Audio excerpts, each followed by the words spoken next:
അപ്പോഴേ എൻ്റെ വീഡിയോ ആദ്യമായിട്ടാണ് കാണുന്നതെന്നുണ്ടെങ്കിൽ ഒന്ന് സബ്സ്ക്രൈബ് ചെയ്യണം കേട്ടോ. അപ്പോൾ ഞാൻ ഈ പച്ചക്കായ വെച്ചിട്ട് ഒരു അടിപൊളി ഐറ്റം ഉണ്ടാക്കാൻ പോവുകയാണേ. കഴിഞ്ഞ വീഡിയോയിൽ ഞാൻ പച്ചക്കായ വെച്ചിട്ട് നമ്മുടെ കഷ്ണമീൻ എങ്ങനെയാണ് ഫ്രൈ ആക്കി എടുക്കുക എന്നുള്ളത് ഞാൻ വീഡിയോ വിട്ടിട്ടുണ്ടായിരുന്നു. അപ്പോൾ അതാ ഈ പച്ചക്കായയുടെ തൊലിയൊക്കെ ഒന്ന് കളഞ്ഞിട്ടുണ്ട് കേട്ടോ. അപ്പോൾ ഈ പച്ചക്കായ തൊലിയൊക്കെ കളഞ്ഞ് 4 ഭാഗമായിട്ട് കീറിയിട്ട് അധികം കനം കുറവും വേണ്ട, അധികം കനം കൂടുതലും വേണ്ട, ഈ ഒരു കനത്തിൽ വേണ്ട നമുക്ക് അരിഞ്ഞെടുക്കാൻ, വെന്ത് കിട്ടും വേണം. അപ്പോൾ അതാ കഷ്ണങ്ങളൊക്കെ അരിഞ്ഞ ഒരു പാത്രത്തിൽ നന്നായി കഴുകിയിട്ട് കൊടുത്തിട്ടുണ്ട്.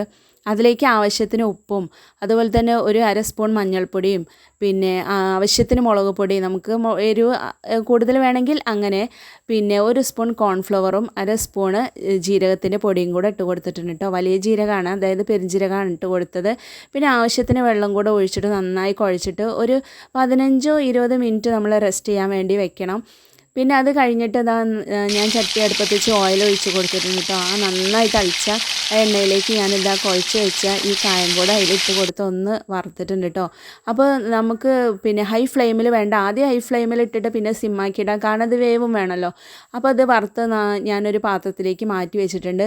ഒരു 10 അല്ലിയോളം വെളുത്തുള്ളി തൊലി കളയരുത്. ആ വെളുത്തുള്ളി നന്നായി കഴുകി ഈ എണ്ണയിലേക്ക് ഇട്ട് കൊടുക്കുക. 2-3 തണ്ട് കറിവേപ്പിലും കൂടെ ഇട്ട് കൊടുത്തിട്ട് ഒന്ന് കോരി മാറ്റി വെച്ചിട്ടുണ്ട്.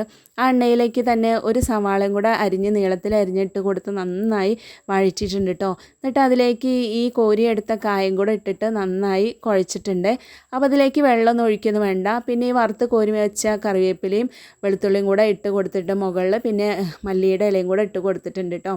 അപ്പോൾ നമുക്ക് കട്ടൻ ചായയുടെ കൂടെയും വെറുതേനും ചോറിൻ്റെ കൂടെയൊക്കെ കഴിക്കാൻ നല്ല ടേസ്റ്റാണ് കേട്ടോ. അപ്പോൾ ഈ വീഡിയോ ഇഷ്ടപ്പെട്ടെങ്കിൽ ലൈക്ക് ചെയ്യാനും കമൻറ്റ് ചെയ്യാനും മറക്കരുത്.